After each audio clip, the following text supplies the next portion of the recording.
The morning sun streamed into the kitchen as I sipped my coffee, browsing through some old photo albums. It was surprising how quickly time had passed. As I turned the pages, I remembered the moments we shared as a family. There were photos from vacations, birthdays, school events, and simple family outings. It all felt so recent, yet some of those moments were years ago. Daniel walked into the kitchen, his face fresh from his morning shave. "Morning, Clara. What are you looking at?" "Just some old photos," I replied, showing him a picture of our family from last Christmas. "Remember this?" He chuckled. "Oh, the time when Alex tried to cook the turkey? That was something." Alex, our eldest, had a passion for cooking, but was still learning. That Christmas, he'd tried to surprise us by taking on the turkey dinner, but ended up charring it a bit. We had laughed it off, saying it was the thought that counted. Liam, hearing us from the living room, shouted, "Don't remind me, I was the one who had to order the last-minute pizza." Daniel and I laughed, recalling how our traditional Christmas dinner was replaced with pizza that year. The day moved along just like any other. Daniel left for work, while I prepared the boys' lunches and got them ready for school. Alex and Liam, despite their occasional sibling spats, were thick as thieves. They were both in high school, with Alex being 2 years older than Liam. Their bond was something I cherished. They were each other's confidants, and their laughter often echoed through the house. That evening, as we sat for dinner, I brought up Daniel's upcoming 55th birthday. "We should do something special," I mused. "Like what, Mom?" Liam asked, his face lighting up at the idea. "I was thinking of a quiet family dinner," I began, but Alex interrupted. "Come on, Mom. Dad's turning 55. We should throw him a big party." Daniel, trying to hide his excitement, said, "I'd prefer something quiet, but I won't mind a party." The days leading up to Daniel's party were hectic. There was so much to do. Invitations to send out, food to arrange, decorations to put up. The boys were a tremendous help. They'd come home from school and immediately get to work, helping in any way they could. Alex took charge of the guest list, ensuring that all of Daniel's closest friends were invited. Liam, being the more artistic one, had ideas for decorations that would make the night truly memorable. One afternoon, as I was on my way to pick up the cake, I received a call from Ella. "Hey, Clara," she began, her voice sweet. "I heard about Daniel's party. Can I come?" Ella was a distant relative, a cousin's daughter, I believe. She was much younger, in her early 20s, and had often visited us during her childhood. Of late, however, she had drifted away, caught up in her own life, I guessed. "Of course, Ella," I responded. "It's been ages. We'd love to have you." "Great," she replied. "I'll see you soon." The day of the party arrived. The house was buzzing with energy. Liam and Alex were ensuring everything was perfect. Guests began to arrive, filling our home with laughter and chatter. Strangely, Daniel was late. He was never late, especially not for something this important. As the clock ticked on, I grew anxious. Calls to his phone went unanswered. And then, the front door opened.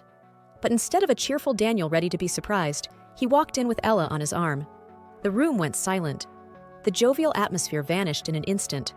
My heart raced, and my palms felt clammy. Something was off. Daniel cleared his throat. "Everyone, I have something to say," he began, his voice unsteady. "Clara, I want a divorce. Ella is pregnant, and I'm the father." The room was so silent, I could hear the tick of the clock on the wall. My mind raced, trying to process what I'd just heard. How could this be? Everything had been perfect just a few hours ago. Alex stood up, his face red with anger. "Dad, what are you saying? This is a joke, right?" Liam, always the quieter one, just stared at the floor, tears forming in his eyes. Ella looked around the room, her face flushed. "I'm sorry," she whispered, but I wasn't sure if she meant it. Daniel looked at me, waiting for a response. But words failed me. The life I thought I knew was falling apart in front of my eyes. Guests began to murmur among themselves, and slowly, they started to leave. The party was over before it even began. That night, the boys and I sat in the living room, trying to make sense of everything. Alex was fuming. "I can't believe Dad would do this to us," he muttered. Liam, his voice shaky, said, "What are we going to do now, Mom?" I took a deep breath, trying to muster strength. "We'll figure it out, boys. We always do." But deep down, I was as lost and scared as they were. Our life was unraveling, and I didn't know how to stop it. The days after the party were a blur. News of Daniel's revelation spread like wildfire. Friends and family were shocked. Some even called to express their disbelief. The phone rang incessantly, with many offering support, but I often let it go to voicemail. I needed time to think, to process everything. The boys were taking it particularly hard. Alex, especially, was vocal about his feelings. "I can't believe Dad would do this to us," he'd often say, anger evident in his voice. Liam, on the other hand, was more reserved. He spent a lot of time in his room, often lost in thought. One day, as we were having dinner, Alex announced, "I'm going to live with Dad. Liam and I both. It's a bigger house, and besides, boys should be with their father." I looked at him, surprised. "Are you sure about this, Alex? Have you talked to Liam?" Alex glanced at Liam, who nodded. "Yes, we've discussed it. We think it's for the best." Liam added, "We just think, with everything going on, we should be there for him too." I took a deep breath, fighting back tears. If that's what you both want, then okay. The decision was made. The next week, the boys packed their bags and moved in with Daniel and Ella. The house felt empty without them, but I respected their decision. It wasn't long before things started to change, though. One evening, I received a call from Alex. "Mom," he began, his voice strained. "Ella is making our lives miserable. She throws parties all the time, and her friends are always over. They're loud and obnoxious." Liam took over the phone. "Mom, it's not what we thought. Ella doesn't want us there. She's making it very clear." My heart ached hearing their words. "Boys, you can always come back home. This is your home." There was silence on the other end. Then Alex replied, "We'll think about it, Mom." Days turned into weeks, and the tension grew. The boys were unhappy, and even Daniel started to see Ella's true colors. One evening, there was another knock on my door. It was Daniel and Ella. Ella, her face red with anger, started, "Clara, you need to take your sons back. They're ruining our life." Daniel looked embarrassed but said nothing. I replied calmly, "They're your sons too, Daniel. They can decide where they want to live." Ella huffed, "This is ridiculous. We can't have them here." I looked at Daniel, waiting for him to say something, to defend our children, but he remained silent. It was clear where his loyalties lay. The boys eventually returned home, and our small apartment was filled with life again. Although it was a tight space, the warmth of our bond made it comfortable. Ella's attitude had worn them out, and they regretted ever leaving. Their return also brought to light how deeply Ella's influence was entrenched in Daniel's life. One evening, as I was scrolling through my social media, an idea began to form. I knew Ella was always chasing after the flashy lifestyle. Her posts were filled with pictures of expensive items, fancy dinners, and luxurious vacations. I wondered if I could use this to my advantage. "Boys," I called out, gathering them in the living room, "I have an idea." Alex looked curious. "What is it, Mom?" "I think it's time we take matters into our own hands. Ella's been having her fun, but it's time we expose her for who she really is." Liam raised an eyebrow. "How do you plan on doing that?" I explained my plan, detailing each step. "I'm going to create a fake profile of a rich, successful man. If Ella is as shallow as I think she is, she'll take the bait." Alex smirked. "This could actually work, but what's the end goal?" I took a deep breath. "I want to show Daniel her true colors. I want him to see that she's using him, that she's not the angel he thinks she is." Liam looked hesitant. "It's risky, Mom. What if you get caught?" I nodded. "I know, but it's a risk I'm willing to take." With the boys' help, we set up a profile, complete with pictures of a handsome, wealthy-looking man, luxurious vacations, and high-end cars. We named him Max Sterling. Within a day of creating the profile, I sent Ella a friend request, which she quickly accepted. I wasted no time and sent her a message. "Max, hey, came across your profile. You have a stunning smile." Ella responded almost instantly. "Ella, thank you, Max. Your profile looks impressive. Businessman?" Max, "Yes, I dabble in a bit of everything. Real estate, stocks, you name it. By the way, are you single?" Ella replied with a wink emoji. "Currently in a situation, but nothing too serious. Why do you ask?" Max, "Well, I'm looking for someone to accompany me to some events. I could use a beautiful woman by my side." Ella's response was swift and eager. "Sounds tempting. Tell me more." And so, our pen pal affair began. Ella opened up about her life, and as I'd predicted, she didn't have many kind words about Daniel. She talked about how she was just in it for the money and the luxurious life. She even mentioned faking her pregnancy to tie him down. But the worst came when she referred to me as her silly aunt and laughed about how easily she had played everyone. I had all the evidence I needed. One evening, the doorbell rang. It was Daniel. He looked worn out.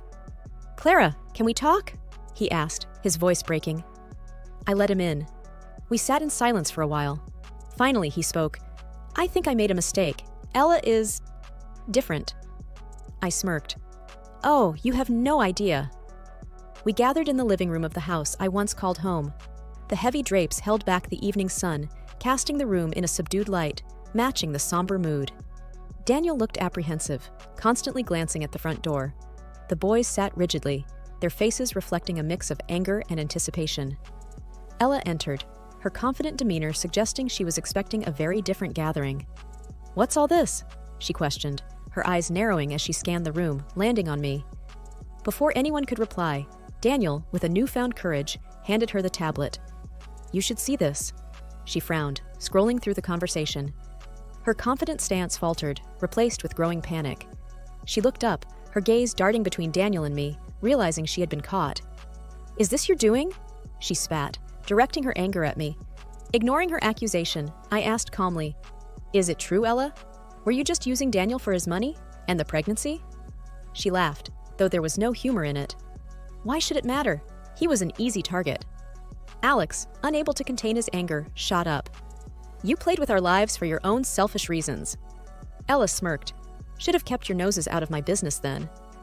Liam, ever the mediator, tried reasoning. "You could have just been honest from the start. Why play this game?" She looked defiant. "Because it was easy, and I got what I wanted. He was just a stepping stone." Daniel, his voice shaking, finally spoke.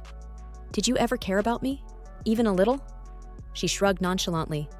"You served a purpose. That's all." With those final cold words, she stormed out, leaving a trail of destruction in her wake. There was a heavy silence. Daniel looked utterly broken, his world shattered. I sighed. "I'm sorry, Daniel, but you had to know." He nodded, tears streaming down his face. I was so blind. Alex looked at his father, his voice firm. "You made your choice, Dad. You decided to trust her over us." Liam added, echoing his brother's sentiments, "Actions have consequences." Daniel sat there, crushed by the weight of Ella's betrayal and his own decisions. And while it was painful to watch, neither I nor my children felt any sympathy for him. I found myself back at the house just a few days after the revelation. This time, it was to discuss the terms of our divorce. It felt surreal. The house, which once echoed with our shared dreams, now stood as a testament to our broken trust. The boys were adamant they wanted to be present, to ensure things were fair. They had grown so much during this time, standing firm and supporting me. Daniel looked even more worn out, as if the weight of his mistakes was physically pushing him down. He started, "Clara, I can't begin to express how deeply sorry I am." "Save it," I cut him off. "This isn't about apologies. Let's get to business." Liam took out a piece of paper. "We've listed out what we think is a fair division. We don't want more than we deserve, but we certainly won't accept less." Daniel skimmed through it, then looked up, hesitating. "Clara, the house. I thought we could sell it and split the money." Alex snorted. "Why? So you can give half to Ella?" I intervened. "No, the house stays with the boys and me. You have other properties. You won't be left homeless." Daniel tried again. "It's just that the house holds memories for me too." "Memories you were willing to tarnish by bringing Ella into our home," I retorted. He looked down, defeated. "Fine, I won't contest it." The conversation moved on to other assets, bank accounts, and investments. It was a grueling process, bringing up more raw emotions. Every time we hit a roadblock, one of the boys would step in, reminding Daniel of his responsibilities. Finally, after what felt like hours, we reached an agreement. The boys and I would retain the family home and most of the joint savings. Daniel would keep his personal assets and the vacation home. As we were about to leave, Daniel spoke, "Clara, I know I don't have any right to ask, but can we ever find a way to move past this? Not as a couple, but maybe, someday, as friends?" I took a deep breath. "Daniel, right now, I don't have an answer. All I know is that trust, once broken, is hard to rebuild." Liam added, "And actions have consequences, Dad. You chose to betray us." Alex, ever the protective one, chimed in. "You need to live with the choices you made." Daniel nodded, tears glistening in his eyes. "I understand." Our move to the apartment was surprisingly smooth. With the boys' help, we set up our new home. While it lacked the sprawling grandeur of the house, it had a warmth that the mansion lost a long time ago. It wasn't long before I started hearing rumors. Word spread fast in our close-knit community. Ella was the talk of the town, with her web of lies coming undone one thread at a time. One afternoon, as I sipped my coffee in a cafe downtown, Mrs. Jenkins, a longtime neighbor, approached. "Clara, dear," she began, her voice oozing false concern. "Have you heard? That young girl, Ella, apparently, she's been seeing multiple men behind Daniel's back." I took a sip, not letting her words rile me. "Not surprised," I replied, matter-of-factly. Mrs. Jenkins leaned in closer, as if sharing a state secret. "And it's not just that. They say she never was pregnant to start with." I raised an eyebrow. "Well, that's something. But honestly, Mrs. Jenkins, it's no longer my concern." She looked taken aback. "Oh, but dear, it's such a scandal." I met her gaze, unwavering. "A scandal I have no part in. Now, if you'll excuse me, I have matters to attend to." As the days went by, more revelations surfaced. Ella's escapades became the stuff of legend. The latest was about her being involved in some shady business deals. One evening, as we were having dinner, Alex shared, "Dad's business is suffering. People don't want to associate with him anymore because of Ella." Liam added, "I heard some partners pulled out of deals." I took a moment, then said, "It's unfortunate, but he chose to align with her. This is the outcome of his choices."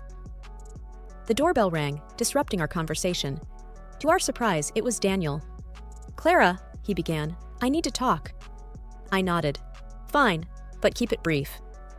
He sighed, looking more disheveled than ever. "It's all falling apart. The business, my reputation, everything." Alex scoffed. "What did you expect?" Daniel looked pained. "I know I messed up, but I didn't expect it to go this bad." I crossed my arms. "You let a snake into your life, Daniel. It was bound to bite." He looked defeated. "I know. I just hoped." Liam interrupted. "Hoped what? That your betrayal wouldn't have consequences?" Daniel lowered his head. "I'm sorry." Alex, never one to mince words, said, "Sorry doesn't cut it. You made your bed." I added, "Daniel, it's time you faced the music. Clean up the mess you made." He nodded, turning to leave. "Thank you for hearing me out." The days turned into weeks, and then months. The boys adjusted to their new school and made new friends. We no longer heard or talked about Daniel's misfortunes. Our focus was on the future, not the past. One morning, as I prepared breakfast, Liam walked in with a letter in hand. "It's from the court," he announced, his face giving nothing away. I opened it and skimmed through. The final verdict of the property division was in. The judge ruled in our favor. Most of the assets were awarded to us. Alex peeked over my shoulder. "Wow, that's a lot more than I expected." I nodded.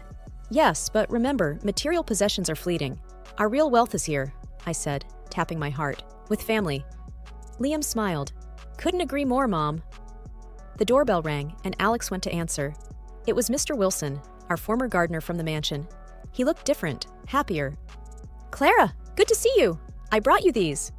He handed over a basket of fresh flowers. "From your favorite part of the old garden." Tears filled my eyes. "Thank you, Wilson. This means a lot."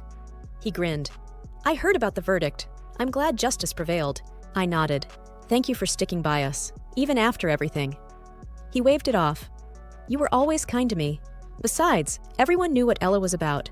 It was only a matter of time." We chatted a bit more, reminiscing about the old days before he left. The boys and I sat down for breakfast, the aroma of fresh flowers filling the room. Alex broke the silence. "Mom, have you thought about what we'll do now?" Liam added, "With the assets and all?" I took a moment. "I've been thinking. Perhaps it's time for a fresh start, somewhere new. We can sell the house, the cars, everything. We'll have enough to start over." Alex looked intrigued. "Where were you thinking?" "Somewhere by the coast. Always loved the sound of waves." Liam beamed. "I'm in." Alex chuckled. "Yeah, me too."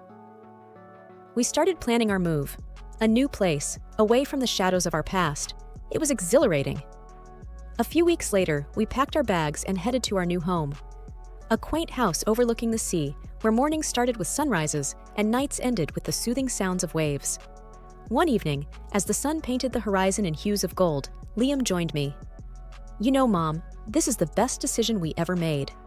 I smiled, looking out at the vast expanse. Yes, sometimes endings are just new beginnings in disguise. Liam wrapped his arm around my shoulders. Here's to our new beginning. I sighed contentedly. Here's to us. And as the sun dipped below the horizon, we looked ahead, our hearts full of hope, ready to embrace whatever lay ahead.